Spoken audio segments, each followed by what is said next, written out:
Adviser भी होते नहीं।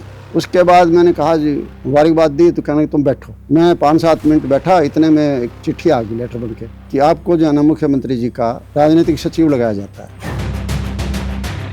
मैं कभी सोचा ही नहीं था इस बारे में कि भी राजनीति में मैं आऊँगा, चुनाव भी लड़ूंगा। और वो भट्टू से पहला चुनाव आपसे कहा कि चुनाव तुझे लड़ना है। मैंने कहा जी मैं कैसे लड़ूंगा, मुझे पता ही नहीं राजनीति का। बोले पार्टी लड़ेगी, तुम मोटरसाइकिल चलाएगा और मोटरसाइकिल पर वोट मांगेगा। मैंने कहा जी ना मेरे पास मोटरसाइकिल है, ना मुझे चलानी आती है।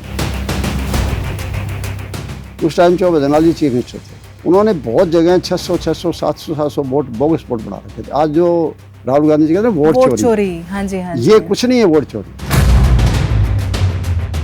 उसके वोटर की सारी आप आईडी दो। और किसके खिलाफ आप चैलेंज कर रहे हो? नहीं, वो कर रहे हो, यही यस है ना, सबसे बड़ी बात है। और उस वक्त सोशली और वो ट्रांसपेरेंसी नहीं थी। आज तो नहीं मीडिया थी, सब कुछ बड़ा दिखता भय है। था, बड़ा भय था, बहुत बड़ा पावरफुल लोगों से बड़ा डर होता था, जबरदस्त भय था। तो चौबे देवलाल जी ने मोरारजी देसाई जी को बहुत बड़ी बात कही थी। कहाँ हरियाणा एक छोटी सी स्टेट है, उसका चीफ मिनिस्टर हटता है, कहा कि मोरारजी भाई आपने मेरी झोंपड़ी में आग लगाई है तो महल में आपको नहीं रहने दूंगा। रात को जो है ना तारीख बदल के सोया करते थे और सुबह जल्दी उठ जाया करते थे।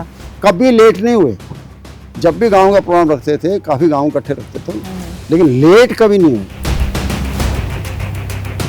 सबसे ज्यादा गुण था तो ये एडमिनिस्ट्रेटर का था। और बाकी जैसे मैंने बताया कि जैसे एक रेगुलर का, एक डिसिप्लिन का, मतलब इतने हैंडीकैप होते हुए भी बिल्कुल, और इतना बड़ा मतलब मेहनती आदमी, इतना संघर्षशील आदमी मैंने कोई राजनीति में अब तक नहीं देखा। कोई ऐसा उनके बराबर का, क्या उनके नज़दीक आने वाला भी कोई आदमी नहीं देखा। उनके दिमाग में ये बात थी कि ये एमएलए तुम्हारे साथ नहीं रहे, आगे दिमाग के अंदर कि 10 एमएलए बन गए। लेकिन अगर चौबे देवलाल का इतिहास देखें तो एमएलए की जरूरत ही नहीं थी। देखिए कहाँ जो है ना, वो बीच में बात रह गई थी, जो 20 एमएलए बच गए थे। जी जी जी। 20 के बाद फिर डिवीजन आया, चौबे चरण सिंह ने अलग पार्टी बना ली, चौबे देवलाल जी की अलग होगी।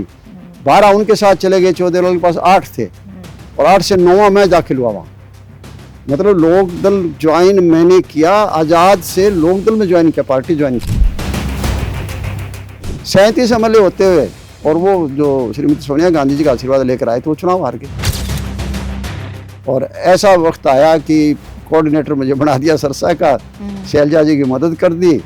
उसके बाद फिर जो है ना, फिर मेरी टिकट काट दी। मतलब ऐसे ऐसे बहुत ज़्यादा इतने राजनीतिक मर्डर अपराध इतने मेरे ख्याल में कभी किसी पार्टी में हुआ ही नहीं। लेकिन मुझे अफसोस तो ये है कि नेशनल पार्टी ने सोचा ही नहीं कि क्या होने लग रहा तुम्हारे साथ करिए। कभी न कभी विस्फोट होगा जरूर। ये बात हो रही थी कि वो बात कहो नहीं बुआ कौन खोल ले, तो बुआ संपत सिंह ने खोल दिया।